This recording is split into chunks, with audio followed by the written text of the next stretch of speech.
దేవుడి నామానికి స్తోత్రాలు. మీ అందరికీ నా వందనాలు చెల్లించుకుంటున్నాను. ఈరోజు నెల్లూరు ప్రాంతంలో మరి ఓగులూరు అనే ఒక గ్రామంలో మనం ఉంటున్నాము. ఇక్కడ పిఎఫ్ టీంలోని ప్రసన్న బ్రదర్ వారి మరి మందిరానికి రావడము, ఇక్కడ 2 రోజుల నుంచి పరిచర్యలో పాలు పంపులు పొందడానికి దేవుడు కృప చూపించారు. ఇక్కడ చూసినట్లయితే మరి చేపలను మరి మొత్తం చేపగానే కాల్చటం. నేను పరిశుద్ధ గ్రంథంలో అనేక సార్లు మరి చేపలు 2 చేపలు లేతే 5 రొట్టెలు ఇలా వింటూ ఉన్నప్పుడు నేను అనుకున్నాను, చేప మొత్తం ఎలా పంచుతారో అనుకున్నాను. ఇది చూస్తే మనకు అర్థమవుతుంది.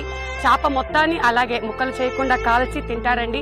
పరిశుద్ధ గ్రంథంలో అనేక మార్లు మనం విన్నప్పుడు మరి యేసు ప్రభుల వారు పునరుత్థానుడైన తర్వాత మరి ఏమైనా ఆహారం కలదా అని అడిగినప్పుడు మరి ఆ యొక్క చేపలు, కాల్చిన చేపలను ఇవ్వటము మరి శిష్యులైతేనేమి అనేక సందర్భాల్లో మనం వింటూ ఉన్నాము.